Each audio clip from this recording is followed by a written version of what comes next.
Well, welcome everyone to what I was just informed is the 11th installment of our series on leadership.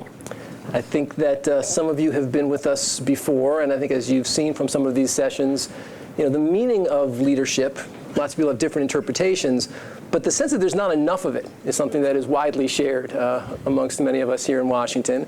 And the ambition for this series is to call on leaders from national and local politics, business leaders, folks from education, arts, advocates, to try to understand what are the circumstances and the characteristics that enable some people to overcome real differences and lead. Our imagination at the Bipartisan Policy Center is not that the history of this country was 200 years of placid cohesion, right? This is not, democracy is not a gentle game, but we've always had people who have understood how to overcome those differences. And so to kind of reflect on this question about what does enable us to overcome the kind of inherent distinctions in any kind of free society, we are delighted today to be joined by Oscar Munoz. Oscar was appointed President and CEO of United Airlines in September of 2015. He is a true American success story, and we're going to talk about that a little bit, but growing up with 8 siblings in California, first member of his family to go to college. He has had a number of rather remarkable leadership roles, worked at AT&T, Coca-Cola, PepsiCo, prior to joining United as the president and CEO of the CSX Corporation, which moves a lot of heavy stuff around the country. But I think really the focus of this discussion is going to be a lot about Oscar's focus on people. As I prepared for this discussion, the consistency with which the descriptions of your leadership have been kind of just anchored in both your employees and your passengers has really kind of shown through. And I think, I'm particularly interested in a field that is technologically complex, I think logistically capricious, to say it pleasantly, high stress. I mean, it's scary flying, right? The fact that we actually don't get scared flying is kind of remarkable, but we've basically taken everything that is right and wrong in American society and jammed it into these narrow aluminum tubes and hurled it around the world. It's a pretty remarkable thing that we do. The fact that you have been able at that moment to really change the culture of the company while achieving more than a 50% increase in stock price sounds pretty cool. And so we're going to try to explore that a little bit. I should just close the introduction by acknowledging how pleased we are to be able to have this series in the honor of the extraordinary service of Bob and Elizabeth Dole. I think many of you know Bob Dole is one of our 4 founders. And again, Bob and Elizabeth are proud partisans, right? These are not folks who go lightly anywhere they travel. But they are people who, in their careers, understood how to overcome real adversity and how to build the kind of trust that is necessary to move the country forward. And so this is the 1-year anniversary. We launched this series on Bob Dole's 95th birthday. And it's been a really great experience for us as an organization, and we are dedicated. I think we're going to have our 12th event this Thursday. We're going to have 5 female members of Congress, freshman members, come join us and talk about their shared experiences. And so let's jump right in. I think there is a cliche in leadership about whether leaders are made or born. My conclusion is the answer is yes. But I guess my question is, if we had your 8th grade teacher here, and we said, so here's Oscar, CEO of United Airlines, would he or she say, like, of course, that makes perfect sense. Would they say, like, Oscar? Who? Have you? 8th grade. When did you start to? We were studying Tennyson's Ulysses. And what's the famous quote? I'm the sum of all the parts that I met. I would think she might say that, because I remember the 8th grade particularly. That's pretty impressive. So. She would be honored. But how quickly when did you start to find yourself in leadership roles? First, if I could, thank you for having me. The concept of partisanship, bridging the gap, communicating, conversing, having different points of views, but actually having meaningful debate and discourse is just something that feels like we've lost. And in a world that's become increasingly divided, I always like to say we choose a world that's united. Right. Sorry. That's solid. I'm done. Drop the mic. But to your point on the fact that it's even more of an honor, the fact that it's the Dole Leadership Series. All of us remember Senator Dole standing up with assistants at the funeral of McCain. One of the most poignant, touching moments, and just really encapsulates the world that used to be in politics and how that went. So that's always a meaningful thing. So when this thing came up, I thought it was a great possibility. Well, we think that members of Congress, by and large, are very good people with very bad incentives. And so figuring out what we can do, and I think actually, talking about leadership is hopefully part of that process. But so, look, reflecting on a life in over a friendly conversation is not a fair challenge. But do you think have there been some moments in your life when you look back and think about your philosophy of leadership? Do you look back to any particular people or instances that you say would really kind of have affected your approach? Yeah, I would go back to the fact that you are who you are is a product of your environment, the people that you met along the way, the people that you've allowed to come into your life and influence. Certainly our parents, our loved ones. But increasingly, in my world, there's always and has always been a cross of people that just you hold up in exemplary light. I had a grandmother who I always get even a little emotional when I talked about her. I mean, she lived till she was 96 years old, worked her entire life, was a maid in a hotel for a long period of time, and worked well into her 80s with debilitating sort of arthritis. And the one thing about her that I always remember, not ever a single bad word about anyone or anything. She went to work every day, and I've come up with this concept that says proof, not promise. And it's in her giving sort of credence to her, because when she retired, she was again a maid at a hotel, so nothing meaningful. But the fact that not only her coworkers showed up, but management and even senior management from a different city showed up at her retirement. Just for me, exemplify the fact, the kind of person she was and the meaningful impact she had on that. And so you aspire to be the same kind of person. And it's those kind of things. And I could tell you 20 other stories about people that have caught me along the way. My high school counselor, Mrs. Duckworth, who caught me in a hallway one day, not quite when class was out, and so I thought I was in trouble. And we had just taken the SATs, the preliminary SATs, and she stopped me to ask me where I was thinking of going to college. And again, I grew up in a relatively, not low-income household, but blue collar, where the concept of college and further education wasn't part of the conversation. So my answer was at the time, like, what's a college? And she helped me go through the process, which got me to go to school. And again, in the environment and the environment that I grew up in with my Latino roots, it wasn't yet a prominent thing. And one of my guiding missions in life is that I don't want to be the damn exception to everything. I want to be the expectation, right? We should have people of all colors and race and sex in positions of authority. We shouldn't question or wonder, it's like, hey, why are you in that position? So those are the kind of things that drive me. And it's always been another human being around me somewhere that has influenced that conversation. So I give credit to them. And I call that my duty to care. And a lot of things that I do personally in philanthropy and to the degree within our company is just try to instill in people that it is important to care for others. And of course, I work in a world where caring for you, our wonderful customers in this room, is really, really meaningful to us. All right, so we are going to get there. So look, you gave a long preamble, so I did too. Congressman Crowley, Representative Schuster. First of all, thank you for joining us, and I want to also acknowledge Senator Dorgan and Secretary Glickman.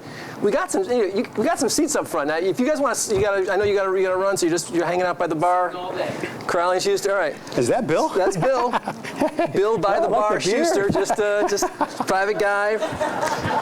Well, I could tell stories that he was wonderful at a time in our life at United's life that was pretty dark, and thank you for that meaningful, balanced support. But it was worthwhile. It was a wonderful experience. So, before we go more into kind of the company, and there's a lot I want to talk to you about that. I mentioned earlier that it's a little bit of a cliche, but you really this is the American dream story. This is the story that we all imagine that this country is about. But the reality is that it really isn't so much, right? I mean, if you look at some of the recent data, social mobility in this country is at a lower point now than it's been in generations. I think the chances of moving from the bottom fifth of our economic stratus to the top fifth is about 7.5%, right? Doesn't happen a lot. Productivity's increased, almost doubled since 1980. Real wages have stayed roughly flat. So I want to talk to you as a CEO, just generally, not even just United. You indicate, I got actually a good quote here from your wonderful staff, that you want United to be a company that is both profitable and principled, one where employees not only make a living, but make a great life for themselves and their families. So how are you helping people move up that social ladder? And is that an obligation of a CEO? It's an absolute and complete and total obligation. It's so easy in this day and age to give that responsibility to others. Not my job. My job is to make money for my investors, and all of it is true. But it's an absolute obligation. Social views, philosophical concerns about I mean, we sit over, in my world, over 100,000 people that are worldwide. Our vision in life is to connect people to the things that matter most, and then the second part is unite the world. Mm-hmm. And that comes from our 90,000 people. That's not a phrase I made up, and that gives me a lot of clarity and support and confidence about having an obligation to do all the right things. We've taken very strong stances on sustainability, diversity. You cannot find a more diverse set of board members or leadership in this industry than you have at United. And what's more importantly is that they're incredibly valued, high-performing individuals, all chosen on merits and meritocracy rather than just this aspect. I've lived my entire life under this guise of, you have to work harder, Oscar, because you're different than other people. And so I did.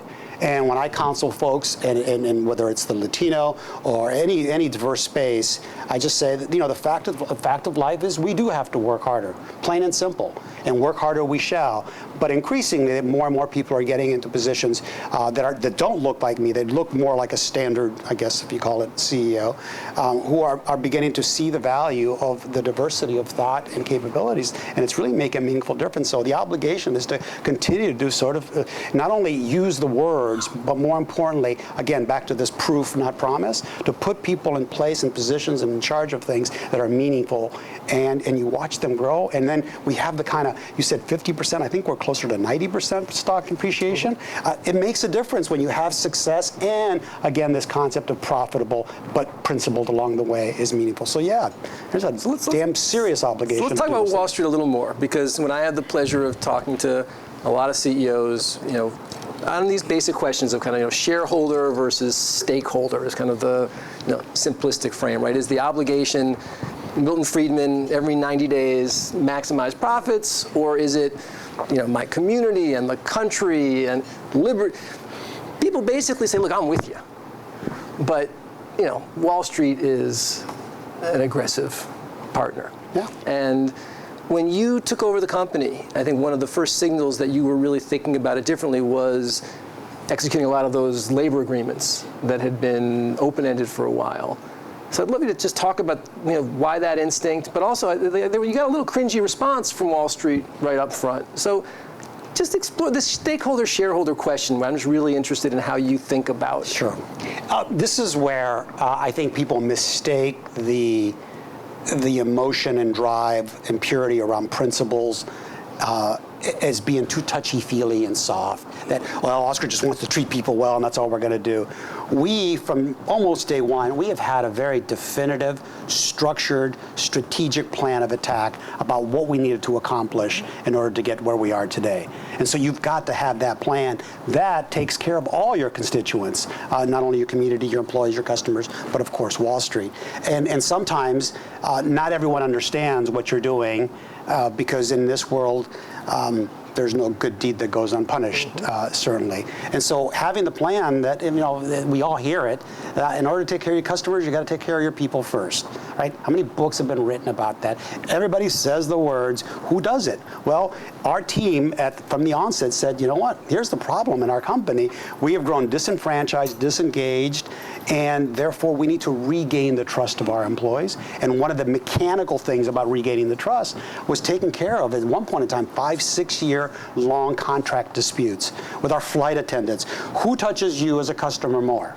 You're a flight attendant. So 5, 6 years in, we haven't treated them like meaningful, valued part of the family. So you have to fix those things. And yes, there's a cost to it. Wall Street wants to know what the return. Well, you fast forward to where we are today. Here's the return. We have a better customer experience. We have better profitability. We're able to invest in things like sustainability, the community, talk about things like diversity with meaningful proof as to who's accomplished that. And so it's not this nilly-willy, gee God, feel-good thing. You have to have a very definitive plan. We laid out a plan last January about our growth strategy. And you talk about Wall Street going a little crazy. They went crazy. But we put together a team at United that knows exactly what it's doing. We vetted that plan for months on end. And so when we launched it, we had every expectation that it was going to do exactly what it's been doing. Nobody else knew, and all people, will get worried, but you have to have this conviction about everything that you're doing with a fairly strong laid out plan. So it's not just about hoping it's going to go well. We work very hard to get to those things. So talk to me a little bit about, you've watched and you've been a CEO for many years and you've been kind of in C-suites of companies. It seems to me that the role and the expectations of CEOs is changing quite dramatically. The expectation that you are a public figure, that you have views on policy issues. As you have been in these roles over the last decade, is that a fair assertion? I mean, do you feel like the public expectations of your role is different now than it would have been a decade ago? Yeah, accountability, transparency have all increased mightily, and I think rightly so for investors and businesses. We all grew up, a lot of us, in a different world. Because being a CEO in the old days, you look back fondly on those times, and it is different today. But that's just the times have evolved, and I don't look at it askance. I look at it as just the new reality, and it's an important one. And I think most of folks that sit in our roles today, I think embrace it as well, and it's the right thing to do for where we have developed as a social community here in the U.S. So one of the places where I think we've seen a change is the expectation that companies are public policy agents. You're not just about air travel. I guess Peter Drucker said management is doing things right, leadership is doing the right things. You and Delta took a pretty strong position after the Parkland shootings, which everything about that was controversial. But why? You're in airlines. What role did you have in that public policy issue? So the facts behind it all are very simple. One of our pilots lost his daughter in that shooting. I mean, that puts a whole different aspect on anything you're talking about it. I actually flew down to Miami to see them a few days afterwards. We had our annual meeting the following week, and the stance we took is there was a big NRA convention where we were offering discounts like we do to any large group. I think we felt that that was not the appropriate thing to do given the circumstances that it just happened. And so, as an industry to a degree, we banded together. I was the first one on the podium, so to speak, to be asked the questions, because the NRA, of course, took a strong stance about that and accusing me of political bias. And I don't have a political view. I lost a family member, plain and simple. So it did become personal. Of course, the media picks it up and saying, Munoz says it was a personal decision to stop the NRA discount, which wasn't the full context of it. But it's those kind of issues that we have to do the right thing. So we had Parkland, we had the separation of children. Remember, in my vision, it's unite the world. What part of unite the world allows the separation of children from their families, regardless of the circumstances? So we took a strong stance. And in fact, we went a step further. We ended up flying people to actually reconnect people that had been separated. And so those are the kind of things that I think are important. And if you look at the broad nature of our United family and you ask them about these decisions, they are fully supportive. They gave me that clarity and that conviction and that confidence when they came up with a term that says, we unite the world. So let's talk a little bit about the world and an issue that you've been very focused on, which is the environment, climate change. United has made a commitment to reduce its emissions by, I think, 50% by 2050, which is a tough thing to do if you're fighting gravity, right? I mean, and gravity being 4.5 billion gallons of jet fuel per year. Yeah. So talk a little bit about your thinking there. I mean, the airlines has not, as an industry, the airlines has not been a leading voice in the climate debate, I think rationally because it just doesn't see a lot of options, right? I mean, batteries are pretty heavy, so electric planes seem unlikely for the near future. Why were you motivated to do that, and how do you think about the ability to achieve what's a pretty bold commitment? Back to the issue of reality. You have to, and I heard this, and this is not a political support or debate, but a former vice president who was very involved in the area of sustainability, I heard him say these words. Dick Cheney? Different environmental issues. But the concept was, do you believe that climate change is real? Right? You just have to ask yourself the questions. There's much debate and facts and that, but do you see the facts? And if you do or don't, that's the first question. The second question is, can you do something about it? And all of us can do something about it, because the third question is the most important. Will you do something about it? And I think as we face that question inside our United family, I think generally we felt that the facts are increasingly more obvious that climate change is affecting us in different parts of the world. Can you do something about it? It's like, yeah, but who, right? It's going to be expensive, it's going to be difficult, it's going to be hard, it's going to take a long time, we're going to have to make all these changes. And then, so then the question came, will you do something about it? And again, this is who the United family is. This is a very strong and prominent viewpoint that said, yeah, you know what, we will do something about it. So we started easy with straws and to the concept of biofuel, which we think is a big, so we've taken a pretty big investment, the largest investments in waste to energy manufacturers. We're exploring all those capabilities, and more importantly, by us leading the industry, and from the planet perspective, we now have more traction.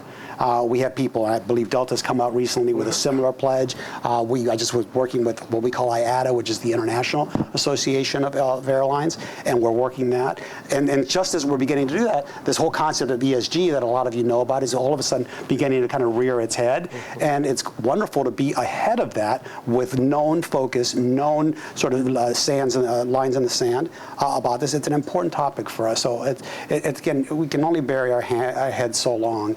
And again, we have to be mindful of 4.5 billion gallons of jet fuel that I burn every year. Just, I mean, I know everybody appreciates it and we'd like to get to our places, but we have to do something to move forward. And that's, I think, what we've been doing. But you don't think the Green New Deal is going to be a giant boon for Amtrak? No comment. Okay. I had to get one or two of those out. You're going to have them next week or later this week, right? So ask that question then. So I want to now really turn to this question, kind of people. So you have 90,000 or so employees, 160 million passengers, and you made a strong point that you thought that the ethos of the company and the airlines were a little out of whack, that the focus on safety and efficiency had led to kind of a protocol-driven culture that kind of took some of the humanity out of the process. You came up with these core 4 principles, the second of the 4 being caring. This has clearly been kind of a central thesis, but talk a little more about when you joined the company, what were you perceiving that had been lost, and what have you tried to do to bring it back? I think it's a big operation. You as customers, if you think about your last flight or next flight, you think about really one thing. Is it going to leave on time and get me where I want, right? That reliability is very important. We don't, to your earlier point, until recently, think a lot about safety, because we expect that out of the training, out of the regiment, out of the great regulatory oversight that we have with regards to that. And so over time, when you run a really big operation like we do, the concept of, we can't have anarchy and chaos. You have to have order and process. You can't just jump up to go to the airport and go to whatever line and everybody says, hey, just get on the airplane anytime you want. I think Southwest tries to do that, but that's we don't have quite that luxury. So you need policies and procedures in order to ensure, again, your safety and your security. That's why we do that. But once we've taken care of the issues of your safety and security, then we have to learn to put the customer at the center of things that we do. How do you feel about flying us? How do we take into account the things that you want to do? I know you want to fly with that 6-foot Peacock, but the answer is going to be no. but we can allow other things. This is not apocryphal, right? Someone did bring an emotional support peacock on one of your They flights. tried to. We stopped them way ahead of the gate. Just while we're on, I was also told, I want to see if this is true, that someone brought an emotional support dog for their emotional support monkey. Yes. And the only thing we're unclear as to whether the monkey was for the dog or vice versa. You can't make this stuff up.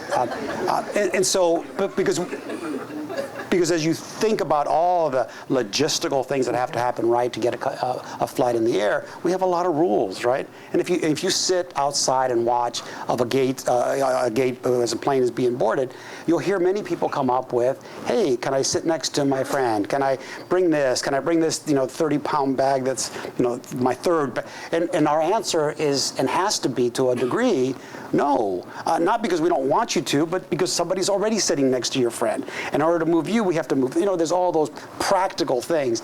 But over the course of time, with the volumes that we have to generate, we lost that caring feeling.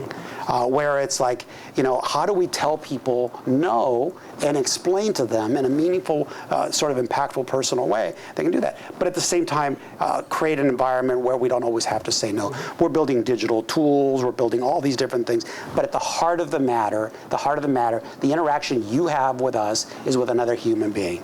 And how they treat you, how they react to your question, how they answer your question is a really important part. And that comes from the core, right? It has to be. And so giving our folks this core 4 principles of you're always safe first.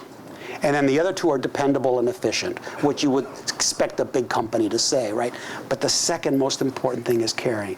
And so when you see a mother of 3 running down the terminal to make a connection, and it's the last flight of the day, but your policy, our rules, my procedures says, you know what? It is 5:30 and the gate gets closed, and she's close by, but I'm going to get in trouble if I don't close it at 5:30. That's when care comes in. It's like, you know what?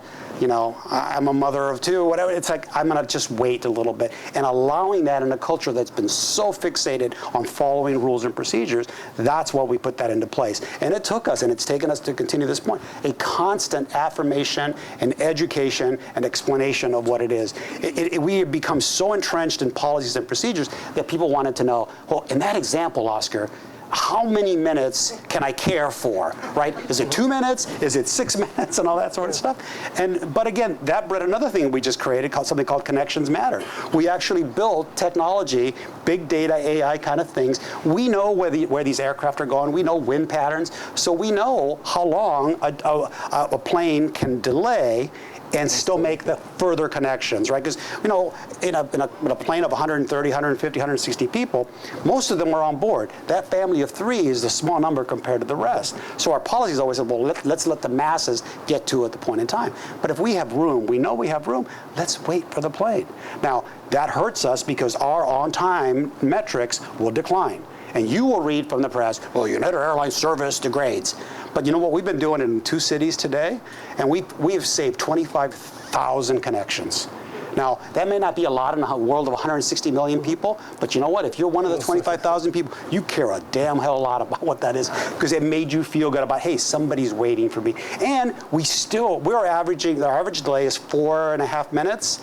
And we're always getting there on time because we know our mechanics, our big data kind of work knows what we can fly, and it helps you as a customer, and that's the right thing to do. But again, the metrics, we'll have to educate all of the world that the metric alone doesn't tell the whole story because connections do matter. Well, two anecdotes. I have a seared memory in my mind of seeing the door closed with 2 kids and 2 strollers, and it was not a United flight. I will not mention who it was, but we have not flown them since. And as I share with your staff, I actually just was on a flight last week from Denver to DC with my 13-year-old sitting next to my 11-year-old. And she generously shared her ear pads with him so that he could listen to the same video. And he managed to drop it in that invisible depth between the seats. We don't make money by the things we find, by the way, because that's one accusation. Which was about to create a generational fissure between my 2 children. And one of your flight attendants saw this happening and she took the seat. I mean, she literally took the seat apart and managed to do it in a way that my daughter was very humiliated. it was a remarkable thing. Yeah. And my children still love each other. And he had told me this story earlier, and I'll reiterate what I said then. So that flight attendant's decision to assist in that manner did not come from a digital tool, an investment, and a class that we sent them to, or anything, right? That came from a pure, unadulterated, personal desire to care for someone else. Allowing people to be that, to care for others, is the meaningful part behind our core force. So the words, it doesn't matter. Just give people the freedom to give a crap about someone else. It's a really meaningful thing, and it's exciting to see that. We're excited to hear those stories. You'd be amazed at how many heroic stories. My friends from A4A are here, and we hear this all the time. We're always trying to sort of publicize how important the industry is, but more importantly, how much good we do for so many people. And that story times 1,000. Every day it happens. But of course, we don't hear about any of those things, right? You hear about the ants or the whatever it is that happens I recently. clicked the 4 stars after that. So we're going to open up to questions in a minute, but I wanted to ask one other question, and this is the kind of questions of leadership in crisis. And I know you get asked this a lot, but you had a heart attack shortly after becoming the CEO, and as the story goes, found out that you had to have a heart transplant, and at a meeting with your staff said, I'm going to be out for a few hours, at which point you went and had a heart transplant. And obviously, this is a hugely, I don't mean to make light of this incredible experience, but I'm interested in it, again, as it relates back to your imagination of leadership, because one of the notions of leadership is this presumption of invincibility. A lot of politicians, CEOs like to create this aura of just being above it all. Your mortality was put right in front of you in a very dramatic way. Has that affected your leadership? Has it affected your approach to your job? Yeah, I think in my case, clearly there's an effect. There has to be, right, when you go through something like that. But not. I am pretty much the same person I was before. Again, this sum of all parts that we talked about at the opening continues to drive me. But it has helped me understand not just mortality, but the importance of, as an example, that not invincibility, but what's a good word for it? That we all as individuals, we are all going to face obstacles. We're all going to face issues. Some seem so death-defying and disastrous that our life goes, sort of topsy-turvy. But you know what? With the right level of support from family and loved ones, with the right mindset about these things. I mean, during that whole health crisis, I never, ever once thought that anything bad was going to happen to me. And that's not an era of CEO invincibility. That comes from a lot of people's hearts and minds. And the United family was amazing. The quick story is I was only on the job for 37 days before I got stricken with a pretty massive heart attack that would have killed most people. And the level of support from the United family was immense. Again, 37 days, but the amount of mail and gifts and flowers and things that came in from that community for so many longs. My children opened the bags of mail and read them in the morning to me. So that, for me, like coming back from that event was never a conversation and a question. But it does help me help other people. I go to a lot of hospitals. I speak to a lot of patients. And it's important for them to see someone, running around doing what I do or anything, that, your life doesn't have to be narrowed down to something just because you have a transplant. It's an amazing process and technology. And I would tell you all that the PSA that I always give to folks, it's really simple. There are so many symptoms of heart attacks, and the difference between men and women that are immense. But the advice I got from someone that and by the way, I used to run marathons and triathlons, and I was a vegan when I got mine. So your lifestyle, so I probably don't recommend any of those things for anyone. But one of my mates that we run, who happens to be a cardiologist, would always say, some of the youngest and fittest people that die on my operating table have heart attacks and symptoms that they never, ever sort of managed. And so he said, if you ever feel anything weird or strange, and we know what that is, immediately call for help and assistance. And he said that, which makes it obvious, right? That's all everybody knows. But he said something that was always struck with me was the fact that that he said, and when you call 911, he said, immediately tell them where you are. Okay, that makes sense, because you may not make it past the phone call. And that was a dramatic thing, and I remember exactly where we were when he said it. This was probably 2 years before my event. And so one morning in Chicago by myself in my apartment on the 50th floor, I just worked out and I felt something weird. My legs gave out, of other things. And his words came rushing back to me. He said, get to the phone, call 911, and tell them where you are, because 50th floor of a high-rise in a big city, they're not going to fight you. A lot of doors to knock right? on, yeah. And most of the deaths occur when people just say, oh, you know what, I'm just going to jump in the shower, I'll feel better, I'm just going to lay down. And I've told this story so many times, and I constantly tell it only because we have received literally thousands of notes back from people that have heard this story and have responded that I told that to my dad or to my brother or to someone loved. I've had people stop me at airports in tears just telling me how meaningful that was, because it's just like it helped me make the decision to call 911. I tell it all to you so you can tell otherwise. So.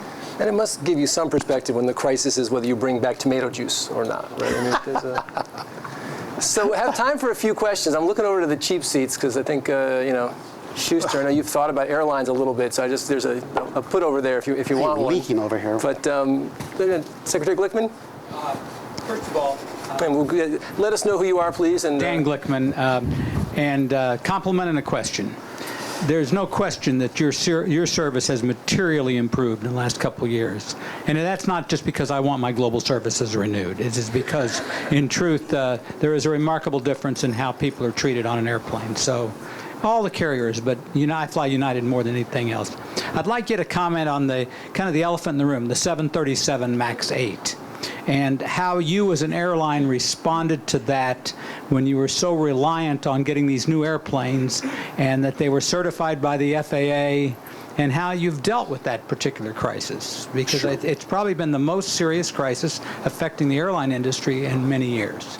Yeah, this is where things like this Core 4 and the general industry trend towards safety first, flight safety in particular, there really is absolutely no disagreement on how important that is.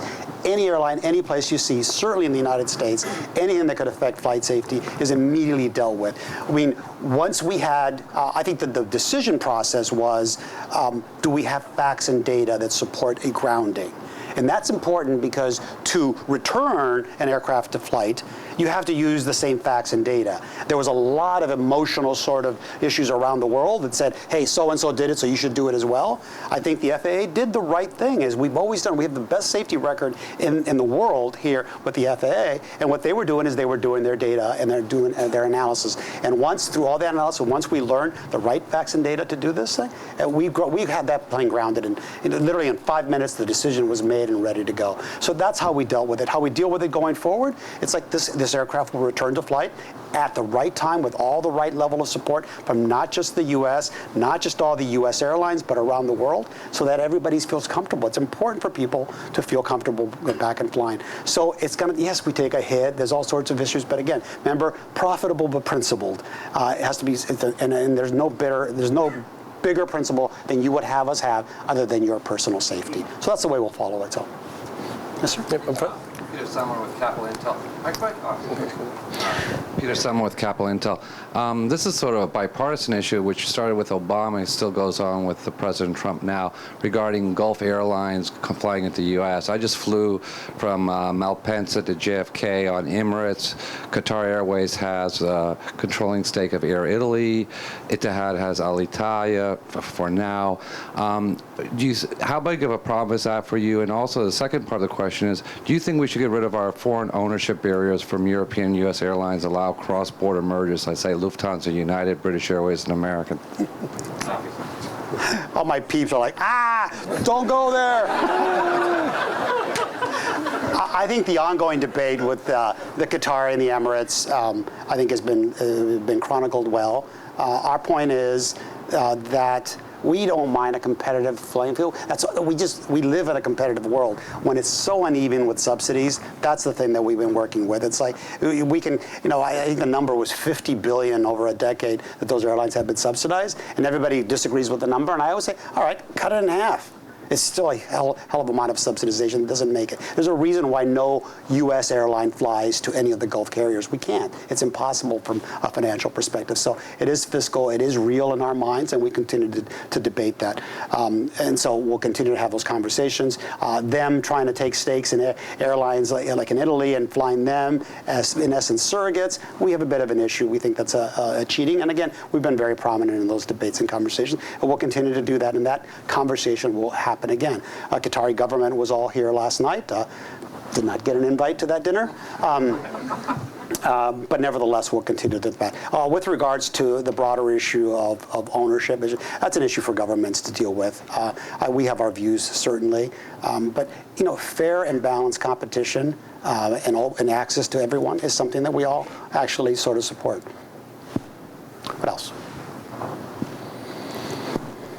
Please, just let us know who you are. Hello, my name is Maria. I come from Spain. Sorry for my accent. Thank you. Yo tengo también. No, you don't. First of all, I would like to thank you for this amazing conversation. And I would like to ask you, as you come from a company that I love, I am working at the Coca-Cola company for 23 years in Spain, and you work now in a company that I also love because it brings me to my country directly, which anyone does it. I have to do it. I have to jump when I want to go to Spain, but now I can go next week with United to Spain. The question is, what did you learn from Coca-Cola to bring it to the airlines? Yeah, and I think one of the thank you. That's a great sort of attention. One of the things I missed after I left Coke and did a couple of other jobs is that the direct consumer branding capability. What I envision for our United, and it's a more difficult issue, is the same emotion. You see, if you could see her smile, when you think of Coca-Cola, we just all get all warm and gushy about it, right? I mean, we all remember the old ads and, Coke and a smile and all those different things. And that's the kind of feeling we want to bring to your flying experience with United. So those are the things I learned, how important our consumer is, how our brand is. We didn't become the friendly skies overnight. We've earned that monocle over the last couple of decades. And to live up to it, that's the standard, that's the drive that we're working for to regain. So thank you. One or two more questions?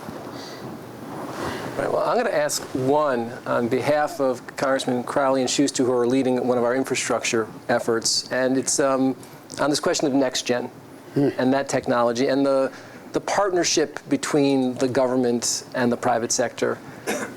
I know it's probably apocryphal, but the assertion that there's more navigational capacity in my iPhone than on some airplanes, it's probably a little bit of an exaggeration, but how can we not figure this one out? I mean, what is it going to take to bring modern navigational capacity to our air traffic control system? Everybody faces this dilemma in this city about how we move things forward that have meaningful improvement and meaningful advancement to our way of life. Air traffic control in our world is so outdated and so obsolete in some degrees. It is still safe, but we have to slow everything down. So when you talk about sustainability, the big manufacturers are building these aircrafts that are, the equivalents of Ferraris. But then with air traffic control here, it's the equivalent of making those Ferraris run around on gravel roads. You take away all the joy of that aircraft. Fuel savings and fuel efficiency in those big aircraft, when you have to slow them down all the time, you burn all that fuel. So that's one possibility. But I think what happened before, and this is partly the solution, and Bill and others know this and stuff, so this became politicized. We started using the word privatization. So NextGen is the next generation of air traffic control that aligns itself with 65 other countries that use it. We're behind 65 other countries, just to put it in perspective. And so this word became privatization, and that became the operative word. And we tried so hard to fight to say that shouldn't be the word. The objective should be modernization. That's what we're trying to accomplish. How best do we accomplish that as a nation with support of both sides of the aisle, with both sides of a public and private sector? And that's where we sort of failed. I think it became too politicized, and then it became divided, and it became a point of debacle, and it went across party lines, and so we lost that battle. So we'll go back after it. And as I said to certain leaders on one side of the aisle, it's like, all right, great, you won. Now what? We still have the problem. So who really won here? And so we have to just keep at this. Well, this one's on our to-do list here at the Bipartisan Policy Center as well, so look forward to working with you on that one. Just go ahead. No, I was going to say thanks, but it's your show. I forgot. Well, I am. This is a CEO trait, unfortunately. I am. Michelle, do you have a last question? Well, so Michelle Nellenbach, I run the infrastructure project here, and thank you for your comments about public-private partnerships. We've been waging that battle for a couple of years now. But more specific to the D.C. area, we are finally getting a metro out to the Dulles Airport, and I understand that you all are doing a lot to enhance the airport and potentially make it a Northeast hub, or I guess not Northeast, but Mid-Atlantic hub. So can you expound a little bit about what you all are doing out at Dulles? Oh, yeah. I mean, Tel Aviv was a great way of just explaining the things that we're doing. Our connecting traffic that we flow into here for a lot of the local community to come into that hub and fly internationally. This is a hub that when I first joined the company, speaking of Wall Street, this is one of the places we should shut down. It is improving to a point where it's one of our more profitable hubs. We've grown it significantly, I think 7 or 8% over the last couple of years. And so we are doing at that airport what you need us to do, what you want us to do. Give me places to go on aircraft that I want to fly. It's as simple, our business is simple as that. Unfortunately, the aircraft are very expensive. You want to fly to many, many places immediately. So we work this. So we've introduced a lot of different flying, and you'll see more of that. And Tel Aviv's a perfect example of a flight that really matters to a lot of people in this community. And the infrastructure at these airports is, I won't use the term I want, it is not up to par. It's mature. It's mature, certainly, or it's non-existent, or things that, you know, all of us know what Dulles is about, and, they're trying to do, MWA's trying to do a nice job of doing the things, but we've got a train that goes nowhere. We still have the same rental facilities that were generated 20, 30 years ago that are still there. We've never connected it to anything. So all of that's got to be done. Unfortunately, that requires a lot of money. And a lot of money that's local, a lot of money.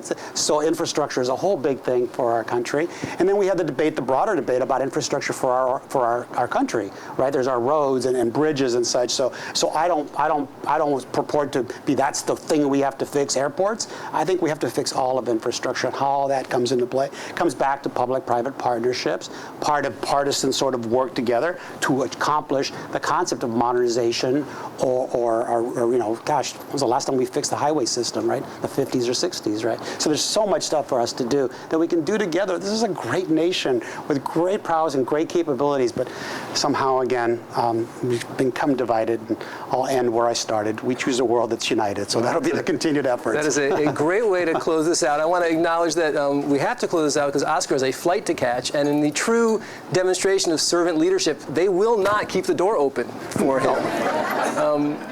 But I really want to thank you for sharing your thoughts. I think they not only resonate with all of our experience, having the kind of contact with your company that we do, but also it says a lot about the way we want to make this country work better. And so I appreciate it very much. Thank you.